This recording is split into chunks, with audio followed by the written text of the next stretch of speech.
Continuing Chapter 3. "How about you show that pretty smile, dear?" said Mr. Yeager. "Dear," said Miss Shandy. "Here's my card," said Mr. Yeager, "in case you ever need a photographer."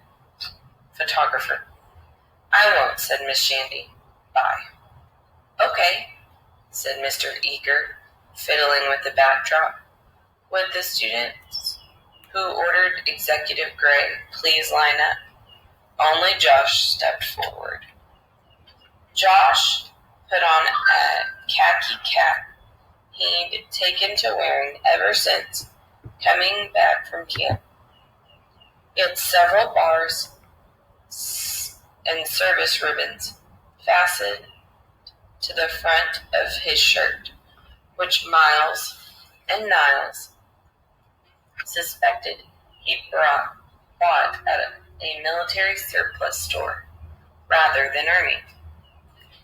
"My dad, who is the principal of this school, is willing to pay for a more dignified portrait," Josh said to nobody in particular.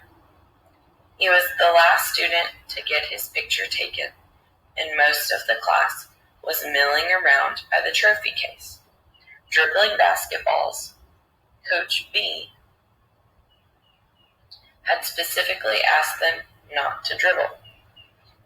Really, this is more of a historic document when you think about it, since one day I'll be principal of this school, just like my father and his father and his father before him, and also the father before him too. Josh counted on his fingers, plus one more, 5 fathers, 4 fathers, 5 forefathers. Get it?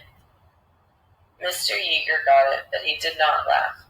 "That ad says Executive Gray is the background of Barkins, because in his day they didn't even have color choices, and before that pictures were black and white, so everything was sort of..." Josh started coughing again. Mr. Yeager backed away a bit. "Are you sick?"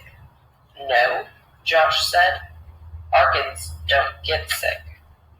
"Okay," said Mr. Yeager, "because you sound sick. Shows what you know. A Barkin has never taken a sick day in the history of Yawny Valley. My father, his father, all my 5 forefathers." Josh paused for a laugh that never came.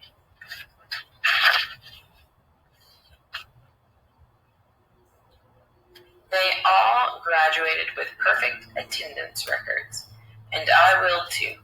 It's quite simple. When you have the immune system of a future principal." "All right, let's do this," said Mr. Yeager.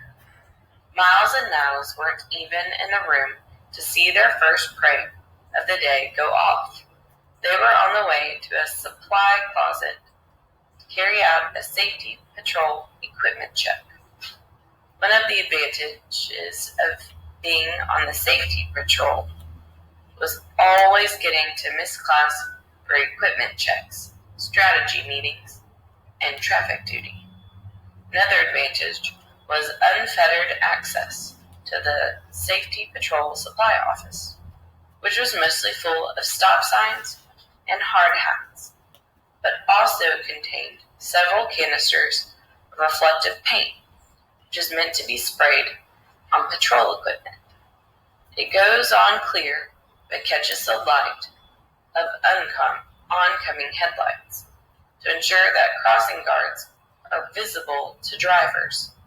It also glows eerily when illuminated by, say, a camera flash, and is particularly effective against dark backgrounds.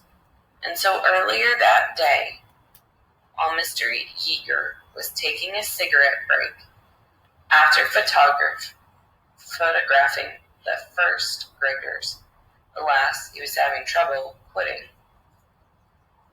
Miles and Niles had snuck into the gym. They were supposed to be planning a bake sale for LADs and doctored one of the backgrounds. You probably know which one.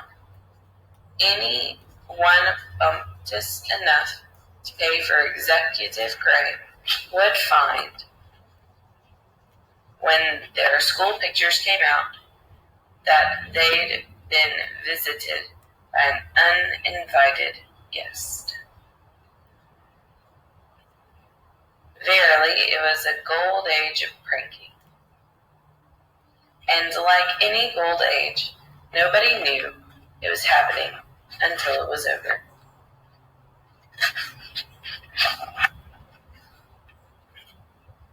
Okay, that is the end of chapter 3. We will continue later on.